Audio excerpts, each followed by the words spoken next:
Hi, and welcome to this special edition of Go Vote Omaha, a candidate forum for Metropolitan Community College District 4 Board of Governors, presented by the League of Women Voters of Greater Omaha. I'm Rebecca Armstrong Langle, and I'm a co-president of the League of Women Voters here in Omaha. I'm also the moderator for tonight's forum. The League never supports or opposes political parties or candidates. We present this forum solely for voter education.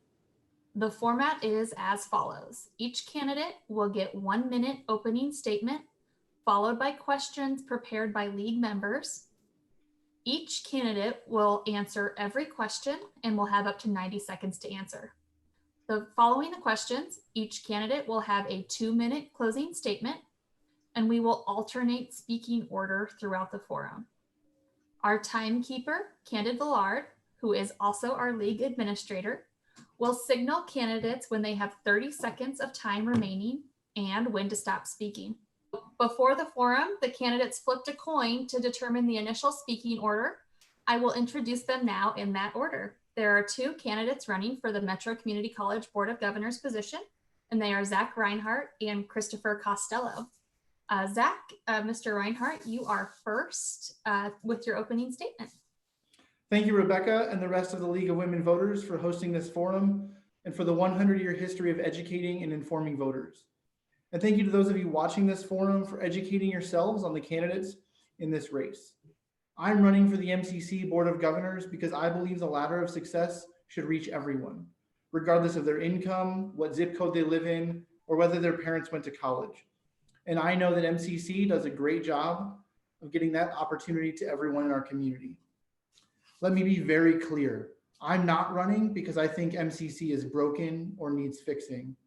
I'm running to be a champion for students, taxpayers, and faculty, ensuring that students have the opportunity and can count on getting an affordable, high-quality education. I'll work with my fellow board members to ensure that MCC continues to be a valuable resource for all in our community. I hope that by the end of this forum, you'll agree that I'm the best candidate for the Metro Community College Board of Governors, District 4. All right, thank you so much, and we'll move on to Mr. Costello. Hello, are we beeping again? Okay. I'm Chris Gastell. I'm also running for Metro Community Board, District 4. I would appreciate your vote. I have over 10 years of government experience. I also I'm an 0 for 2 candidate. Pretty much all my platforms have been agenda driven. I know I was in the wrong mismatch race in the Register of Deeds, but we were still able to combine that with the assessor's office, probably save taxpayers $1 million to this point. I also championed the online services that people during this pandemic were spared to having to stand in long lines at the DMV. And I've also worked on dam concerts and promoted, flood relief. And now I am. All right. Thank you so much, Mr. Costello. We're going to move on to our first question. Do you think community college should be free? And if so, how should it be paid? Mr. Costello, you are first. Well, that's an interesting topic that was never denounced when Bernie raised that possibility. I feel that we're at a unique time where we could institute a civil type of military where, same as those who fight and die for our freedoms, could go in and, spend 4 years working civil desk jobs, and in lieu of that, also create some type of unity amongst our youth instead of this situation we're in, and also still support the institutions. And what that would do is remove the pensions that forces us to make government bigger and bigger. that's about the only way I would see it ever coming to fruition. But I'm open for suggestions, debates. It's an interesting topic. All right, thank you. Mr. Reinhardt, you are up. Thank you. Well, free community college is certainly sounds like an exciting idea. It's one that's worked in other communities. The communities that have seen it work are those communities that have done so through significant investment from philanthropic organizations, private donors. Our community is lucky to have a strong philanthropic community, very supportive of education. And I know that MCC has established great relationships with those organizations. So I think there's opportunities to further engage those groups to help reduce the cost to students. Now, in an ideal world, we would work with that community to make community college more affordable, heck, maybe even free, without pushing the burden onto taxpayers. However, we shouldn't lose sight of the fact that Metro is by far the most affordable community college in Nebraska and surrounding states. We compared to Iowa Western Community College at $182 a credit hour, or Southeast Community College at $102 a credit hour. The $66 per credit hour that students pay at MCC is an incredible value for both students and taxpayers. Now, there doesn't mean there's not significant cost burdens facing students and challenges that the college should work to overcome. For working students and students with children, costs like transportation and childcare represent significant burdens and barriers to overcome. I think there's opportunities for MCC to find ways to make college more affordable. Oh. Thank you so much. Yep. Thanks for stopping yourself. Our next question is that Metro Community College currently has a construction center and a new auto center. What additional opportunities are there to build a workforce for our community? And Mr. Reinhardt, you are first. I think there's a couple of really easy opportunities for Metro to continue to build that workforce for our community. First and foremost is expanding the registered nurse program at the college. Currently, the state only allows Metro to have 120 students enrolled in the registered nurse program at any given time. Metro has continuously proven that it's able to turn out highly competent and qualified registered nurses. And I think it should be given the opportunity to enroll more students in its program. Ask any nurse or healthcare professional, you'll hear that there's a shortage of qualified nurses at every level. The current pandemic has only served to highlight that need. And I think that an increase in the number of nursing students at MCC would go a long way in addressing the nursing shortage in our community. Second, I think we should also look at technology programs. Technology jobs are one of the fastest growing areas of employment in our community. And those jobs often pay well above the median income in our area. Metro currently has a top-rated cybersecurity program. It's one of the few in the nation to be certified by the NSA. We should explore more ways to grow enrollment in that program and increase the number of technology classes offered. Investments in technology programs will pay dividends in preparing students for high-quality, high-paying jobs in our community. Thank you. And Mr. Costello.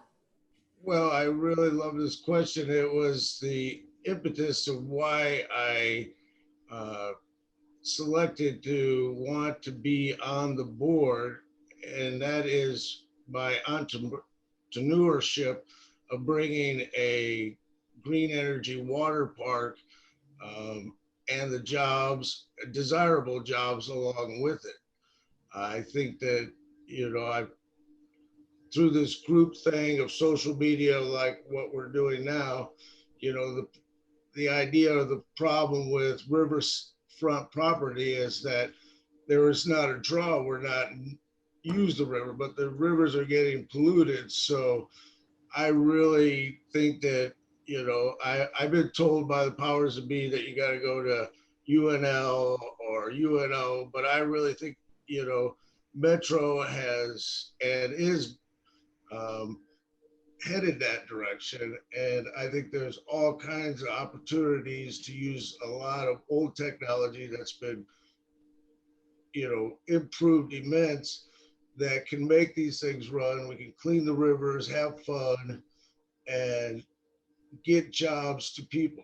My second thing is that after the college admissions scandal, and also the response by the medical community during this pandemic is that we need to really start fighting hard to make Okay. lawyers and doctors. Thank you so much. Yeah.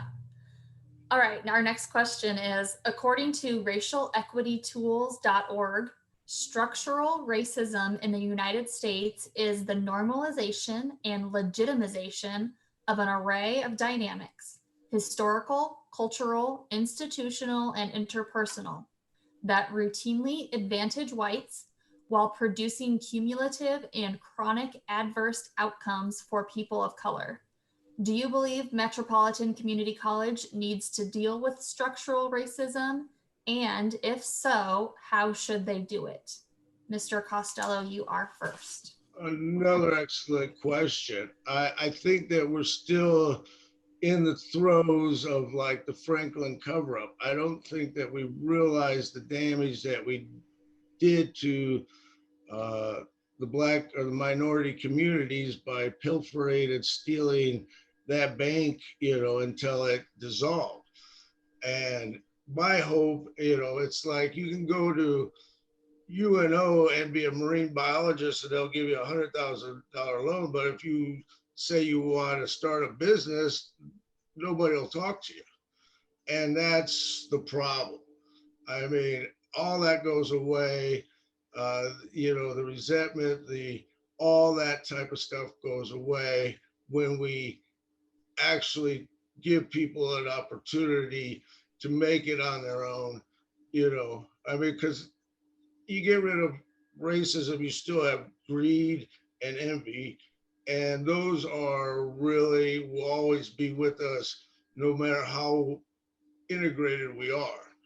And if we would focus on those instead of, the color of our skin, we would see we have a lot in common. And the barriers is the loaning of money, the opportunity to be your own, to live your dream. And I think capitalism has just left the room. I mean, they'll make you go to college, get $100,000 loan, but you want to start a business, it'd be a long shot that you'd get that opportunity. Thank you so much. And Mr. Reinhardt. Yeah, absolutely. Structural racism is a problem that affects our community without question. And I don't think that MCC is free of its effects. I think that MCC, like any public institution, needs to evaluate the ways that its systems may have negatively impacted people of color, even if those impacts are unintentional. Looking at the data around enrollment, student success, and completion rates is a really good place to start. I think we also need to recognize that this work won't be easy work, and its effects won't be seen immediately, but it's vitally important work and work that must be done to ensure that Metro is truly a place of opportunity for all. After all, the mission of Metro is to deliver relevant, student-centered education to a diverse community of learners. We can't lose sight of the importance of diversity in the mission of the college. Thank you so much. Moving on to question number 4. Other than racial equity, which we already talked about, what do you feel are the most important issues facing Metropolitan Community College? And Mr. Reinhardt, you are first.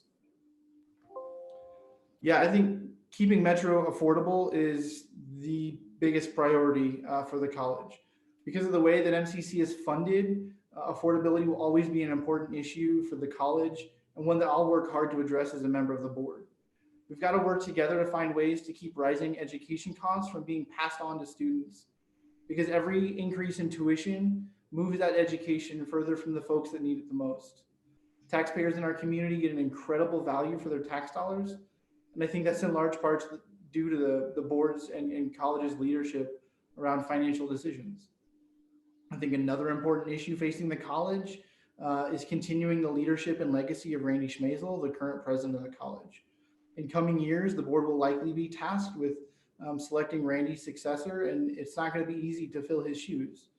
Randy's been a fantastic leader for the college, set it on a strong financial footing, really prepared it for the sort of success in the future. The board will need to find the right person to continue moving the college forward. And as we work to find that person, that right fit, I'm committed to working hard to make sure that decision is made with equity and inclusion in mind. Thank you. And Mr. Costello. Well, I think it's, how best to say, you go to UNL, everybody assumes you're going to be a lawyer or a doctor. You go to Creighton, everybody assumes you're a lawyer or a doctor. You can live that facade and, but you go to Metro, you essentially just are voiceless. I mean, and then on top of it, if you are successful, you don't know any lawyers or doctors. You actually have, and we need to build that structure so that it can compete with anybody out there, no matter where your educational background comes. You got a good understanding of starting a business, and then also with the trades, bring them in, create some kind of atmosphere, a kind of legacy of what it is to go through the trades, what it's like, in a social setting, and bring in, the skills and try to set it up. I mean, a lot of things that the great universities do, they work and they work for a reason, and and it carries on into your career. It's got to be tough. And I've been, and I've gone back to, and I've been to every Iowa Western, ITT, Metro. I've seen them all, and they're just voiceless. That's why I really want to stress starting a student government and being able to recall. I mean, a lot of it is also the fact that we got no representation. I mean, no congressman is going to come in and represent your rights in court. I mean, so, going to Metro, you're really Thank you so much. vulnerable. Yeah. Moving on, question number 5. How would you boost completion rates at Metropolitan Community College, Mr. Costello? How would I rate the completion rates? How would you boost completion rates?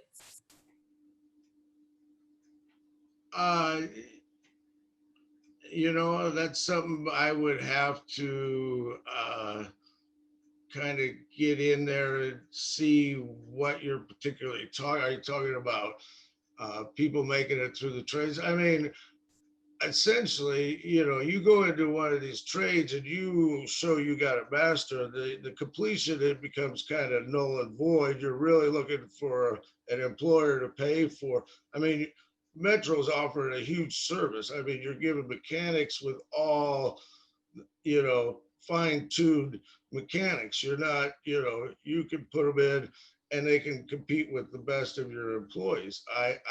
The completion rate thing to me is kind of neither here nor there, just opposed to maybe like a UNL or a Creighton. I mean, if there was a problem there, then it would be concerning. But when you're talking about Metro and people who want to make a decent living and got all the aptitude, that's nice, but I don't think it's the end all. I think if they're satisfied and they were able to get the job they wanted, that's more important to me, my opinion, but I could be wrong. All right, thank you. And Mr. Reinhardt. Yeah, I think boosting completion rates really means lowering hurdles and barriers to success. Pretty plain and simple.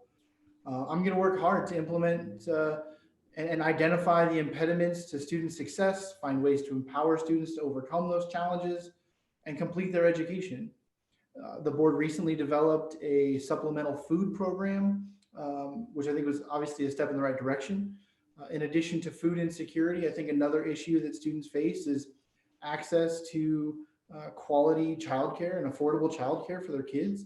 It's hard to focus on your education when you're concerned about how your kids are going to be cared for while you're in class or while you're studying. I think one way that MCC can address this challenge is by leveraging the existing early childhood education program to provide low or no cost childcare to students.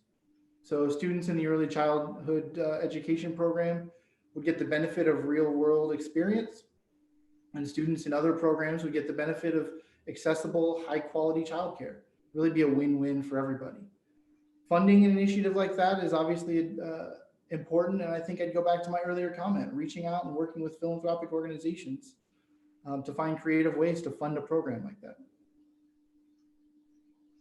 Great, thank you so much. Our next question, how do you believe community colleges should serve different age groups? Mr. Reinhardt, you are first. I think that's a great question, and I think it's actually something that Metro does really well. Whether it's the College for Kids program, the dual enrollment program, or the continuing ed program, it's really a sort of a resource in our community. I know people that have gone through or interacted with the college in all of these areas. A good friend of mine, Vera, for instance, she's taken more cooking classes at MCC than I even knew was possible. For her, it's been a source of education and entertainment, not to mention that she comes away with the skills to create delicious meals. I think it should also be mentioned that these non-credit classes are totally self-sufficient, meaning that no taxpayer dollars go to support these programs. Pretty great value for taxpayers, if I say so myself. I mentored a student that was involved in the dual enrollment program. When he graduated high school, he had enough college credits to enter college as a sophomore, putting him ahead of his classmates and meaning that he could graduate college faster and for less money. I think also developing a true technical high school program, allowing high school students that are interested in the trades to learn a trade while also earning their high school diploma would certainly set those students on a path to success without the crushing weight of student loan debt that often accompanies traditional 4 or really 5-year colleges. Great, thank you so much. Mr. Costello, the question to you. Well, I think Metro is probably, that's something they can really hang their hat on. I mean, I don't know how many times I've gotten a course criterium and seen classes that appeal to me.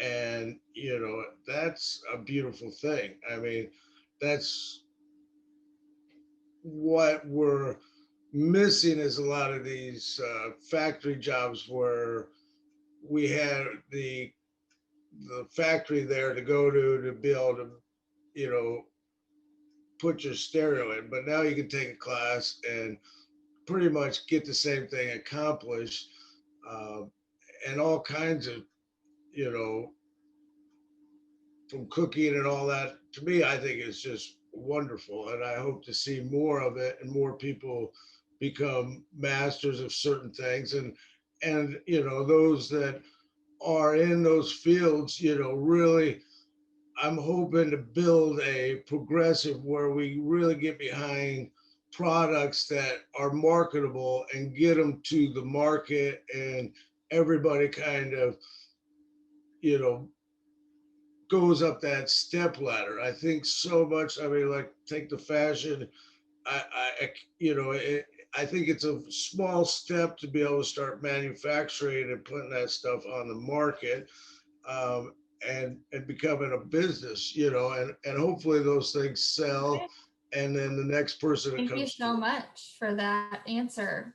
And thanks so much for both your answers for all of our questions this evening. We are going to move on to our closing statements. Again, you'll each have 2 minutes for your closing statement. And we're going to start out with Mr. Costello.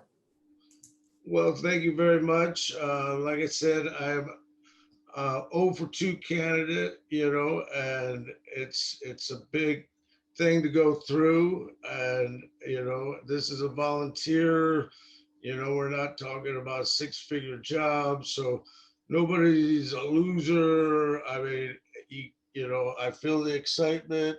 This is a little overwhelming. I would like to add that I wish we could get our judges on here as well and be able to ask them a question, but maybe that's somewhere down the road other than where things are at that way.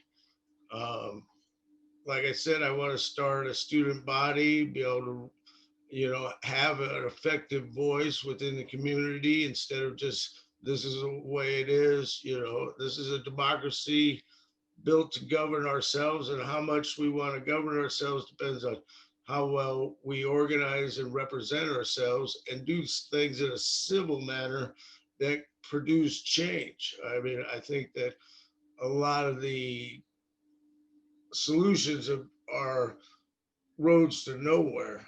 Myself, I have the Green Energy Water Park that I want to get started. That's going to take huge collaboration. I look forward to being a part of the board and all the teachers with the minds to be able to move this forward and make this a real Nebraska thing. And with that, I just hope you guys get out and vote. And thanks the League of Women Voters for having me on. Yes, you're welcome. We'll move on to Mr. Reinhardt, your closing statement. Oh, you're on mute. Zoom problem.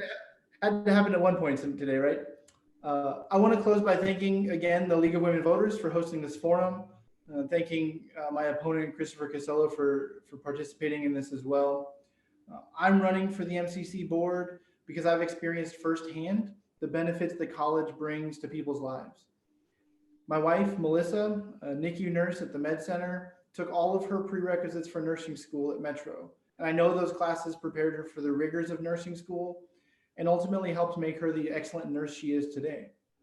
I took courses at MCC while I was studying at UNO, and that made my degree a lot less expensive, and I was able to graduate a lot faster. I'm also reminded of a story about my father-in-law. You see, my father-in-law started as a press operator at a local print shop, a very large print shop. 25 years later, when he left the firm without a college degree, he was manager of the entire plant. Every time Carl got a promotion, he turned to Metro for the skills he needed to be successful in that new role. When he was made a supervisor, he went to Metro and took management classes to learn how to manage people well.